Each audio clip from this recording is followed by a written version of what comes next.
think we have seen, obviously there's always been for many years, you've had your core asset management and your core contract management system has been, I suppose, the key operational system for leasing companies. I think and most people have, pretty much have a GL. I think what we've seen over the last couple of years, though, is a few things kind of breaking through. I think we're seeing people really start to look at,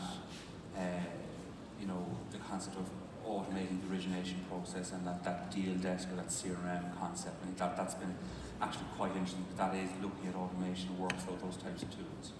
I think that's been part. I think treasury systems have been relevant, technical record systems. There's now quite a number of specific kind of aviation technical record systems that I think are really useful. And I think we've seen a couple of really interesting products. The last one, your own product in MyAgen, LeaseGen, I think is that, as you've described, kind of a really good planning tool. And I think what we're starting to see is that, look, other industries have been really successful at taking new technology and innovation. Things like moving away from Excel for routine activities. Excel is a brilliant tool, like everybody uses it all day and will continue to.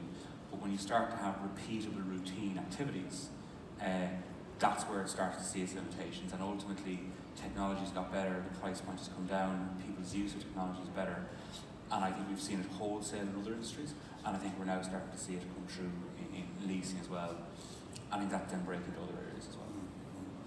And I suppose if you look into the technologies that do work, then I'm seeing a lot during the last couple of days, organizations are more and more open to connecting their data to other companies' data to create one full environment of, I suppose, holistic that gives you everything essentially to make a decision. I suppose, do you see take up in that space, or do you see risk in there, or do you think there's a competitive advantage coming down from technology that will replace the traditional manner of aircraft leasing, acquisition and disposal? I think it's an interesting topic. I think I'm not sure everybody's quite there yet, right? So, maybe as I said, we run a technology forum where we bring in kind of people from different industries in, and we actually had somebody in from the fintech industry, and they had done something in relation to kind of bonds and asset management at a macro level, where actually they'd got a whole load of industry leaders agree on a global data set, exactly to your point. So there was a common data set across the industry, and he said he got the initial kind of pushback from certain people, we don't want to share our data. And I know there are lessors out there, or certainly, senior individuals in lessors out there who would really like to do that, but there is a little bit of pushback in the industry. But again, what we've seen in other industries, and in actual fact, what's happened is bringing that global view of a data set and that level of consistency has increased the quality of data across that industry. And ultimately what it's meant is it has allowed that industry to perform at a higher level. And the concept of a rising tide raises all ships. That's definitely able to harness that better. It's certainly reduced the kind of overall operational cost and allowed them to implement better technologies on a more consistent data set. There's no question that there are large complications with the concept of leasing, because ultimately you have multiple clients over different leases over different timescales using different aircraft, potentially giving you the information in a different way. So having a globally defined data set actually would allow all of those customers to be consistent in how they give data. So I think there's actually quite a large amount of clear benefits for the industry to do that. But we as an industry probably need to kind of look past the fear of, we'll all have the same data set, where's my competitive advantage? My competitive advantage for a leasing company is in my ability to market, my ability to manage relationships, my ability to harness that data. The reality is that everybody benefits from getting better quality data in a more consistent manner. So I really don't see people getting worried about who has what data. That's not what they should be worried about. They should worry is, well, the better data I have, how do I harness that? How do I maximize my opportunity? Mm-hmm. So I think there's a bit to go in terms of, there's definitely people who see this. I think there's a bit to go, but if we take it from other industries, hopefully it will happen, and it definitely has a significant impact on the industry. Yeah, I'm delighted to hear that. I think that's where I would see the market going. There's so much more to be learned, especially with the applications of machine learning and things like that, and how to harness trends and to take a lot of the guesswork out of decisions. What about, I suppose, the change management side of this in an organisation? Because I think, like any technology that's brought into an organisation, it's really the people that's going to make it work. I suppose you have the technology, the processes often change because of the technology, so it's kind of like a catalyst. But the adoption within an organisation, and all week we're hearing people talk about platforms, and a platform really goes across the organisation from a data perspective maybe, but it also means that everybody needs to be on it for it to work. And how does an organisation approach something like that? I think in any period of change, I do think change management is important. I think particularly actually the types of things you're talking about, using new technology, really looking to harness data and take the power from data that exists. I think fundamentally change management is the tool that enables you to provide an end-to-end process change. And what I mean by that is, if for example I do something with my FP&A or my forecasting or my maintenance forecasting or route profit or whatever it is, even airlines, leasing companies, it doesn't matter. There's a bit where you have that kind of piece in a project where everybody's really excited, everybody works out what's the data I need, they all work out to get the data, and that's great. And it'll work that month, and it'll definitely work the next month, and with a bit of luck it'll work 6 months later. But unless you have genuine change management on the end-to-end process whereby you are, I suppose, business as usualizing, right?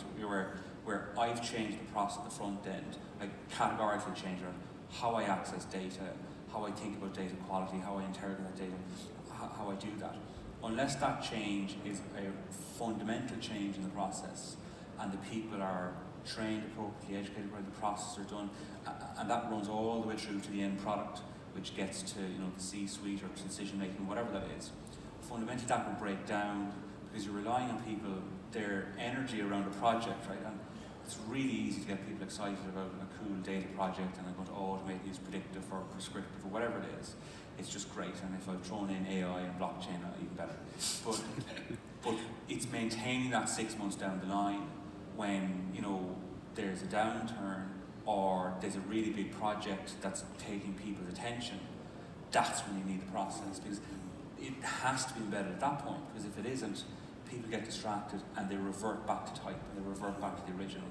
And that's why change management is important, because it's kind of unseen and you kind of go to yourself, well, 3 months in, we're grand. It isn't about putting 3 months in, it's when another priority comes, is it sticky, is the process sticky? I think change management, and I think that goes for pretty much most projects.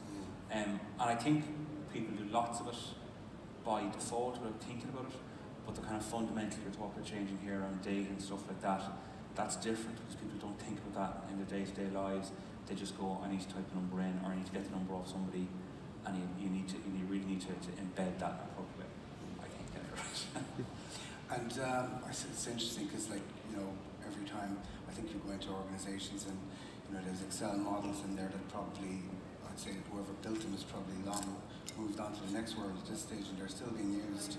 But the same type of reporting is always carried out as well, and the traditional reporting, the big blocks of PDFs that are produced in lots of organisations every month regardless, how do you get an organisation to start looking at what's really important, even if it's only a couple of figures more often, and like you mentioned, prescriptive analytics and performance. I mean, basically, like Google Maps, you rely on totally. It tells you where you're going, what you want to do. You trust it, and you don't need to constantly research mapping. Yeah. So I suppose, is there a way of re-engineering the way people actually consume information? Yeah, and there's some people who will hand away their spreadsheet over their cold dying hands, right? Yeah, absolutely. Yeah. I think fundamentally you have to show people. I think, certainly, and I'm sure it's the exact same for you, right? When we've been in an organisation that has looked to change the way they access board reporting, there's typically somebody who's seen something somewhere else, if I'm being honest, right? very rarely does somebody wake up one day and go, "Do you know what, I really like dashboards." So typically they've seen something they want to replicate, but if they do want to change it, you can get in and look at it. I think really though, you know, the fundamental motivator typically at that point is, look, I'd like to do something that's cool and exciting and interesting and fresh, and I would like to present my team and my information in a really good way to the executive suite or to the board or whoever. And I think that's one end, and I think that's perfectly acceptable, because to be honest, if you can get and summarise the data appropriately, and particularly on exception-based reporting, and really get good dashboards, I think that's powerful. I think you alluded to prescriptive analytics, and I think while we're away from that, I think the concept is perfectly correct, right? Which is actually what you really want to layer in is that level of high quality of presentation, with actually the ability for the C-suite or the appropriate kind of manager to actually be able to take that and tweak factors, right? And so if you think about an aircraft leasing company, here's our results, that's great, but what would have happened actually if interest rates were a point or two up or a point or two down? And if that's coming in the dashboard, and I have the ability to move those levers a little bit to achieve that, right? Because then you're building up the kind of the ability for people to think about things on the fly, and building up, you know, I suppose that's the base concept of prescriptive analytics, is building towards that and giving people that insight. Or often it's, you know, producing scenarios and being able to flick through scenarios on those dashboards, and that's really powerful. You do bring up a really, really important point that I see in my head, which is the more and more we move away from spreadsheets, the more important data governance, data quality is. So people get a spreadsheet and they can, to a certain extent, interrogate the data, understand trends, and challenge it. They get a dashboard, they can't. Dashboard you have to take as a number. So therefore, it's much harder for people to challenge the dashboard. Therefore, your base back-end data quality, data governance has to be right, because you're taking that as gospel. And fundamentally, you're talking dashboards that people are making decisions on. So I guess there's two bits to it, I think, or sorry, maybe three bits. A, people may have seen something before. B, you need to give them a value add, which is you can actually do something more with this, add more analysis for yourself, more to your thought process, more to your challenge, but then see the back-end data quality, data governance needs to be right. Absolutely, yeah. And unified, I suppose. Yeah. 100%. Yeah. It's funny because, like, I think in our world we're almost counter-cyclical. When things are going well, people really don't care about it, you know. But when things start to fall apart, price of oil moves massively. It's I need 10 scenarios on this, and I need to validate them, etc. So, do you think market volatility drives technology adoption? I think it drives a need to look at things differently, and I think that indirectly drives adoption. I think a really good example is, the banking sector. The banking sector didn't do anything in technology for years because, quite frankly, they were printing money, so who cares, right? And now suddenly they need to worry about costs, they need to worry about innovation. You have other people pushing in, and suddenly it's all about technology. I don't think the leasing sector is as dramatic as that, right? But there's no question that a change in fortunes creates different sets of questions, and the answers are often technology or a different way of doing things, and I think that tends to be right. And finally, before we go to a raffle for our drone, if you've seen, do you think we'll be sitting here in 5 years' time, where I think a couple of years ago, it might have been KPMG came out with a stat that 80% of the world's financial data was held in spreadsheets. What do you think it'll look like in a couple of years' time? I tend to be really optimistic. Certainly in 5 years' time, I don't believe that the majority of leasing companies, let's say, I don't believe they will be using spreadsheets for routine activity. I think they will be using some form of enterprise performance management too. That's a genuine belief. And frankly, if every other industry is doing it, I don't understand what the leasing industry wouldn't be doing it, if that makes sense. So I think that's fine. I think we might get to more unified data across the industry. I think we'll definitely see, prescriptive, and I mean prescriptive as opposed to predictive analytics, with an AI and a cognitive across that. I think the other thing we'll see is there's lots and lots of new leasing systems kind of coming out in relation to asset management, contract management, really challenging the kind of the legacy system providers, and I think that's obviously pushing the legacy providers to do more. I think we will see, more integrated solutions, less manual reconciliations, and I would hope that in those 5 years we get away from paper records to a much more automated solution, where be it using AI, be it using OCR plus AI, whatever it is, but ultimately taking away a lot of that manual data entry that adds today. So they'd be kind of the key things, I think. Incidentally, do you think that people will actually use their phone and not a laptop in the future? Like, I was at a conference recently, and all the technology was, everyone was speaking to the application on their phone, and AI was kicking off processes, etc. But very rarely now do you see anything demonstrated through the use of a computer. It's all really about contacting the person on their application. I need a bigger phone because my eyesight is but yeah, look, I think we've definitely seen natural query language, right? So, like, even if you look at Power BI, right? So Power BI is a Microsoft product, it's a tenor typically, right? You can actually type in a query using natural language, which is just type in, look, I'd like to see sales for 2017 for France, right? Yeah. And it'll bring it back. There's no big deal for that to be done with a voice command. Yeah. So I think we'll definitely see more voice processing. But I think natural language query, natural language processing is probably the drive for that. So I think that's absolutely fair call.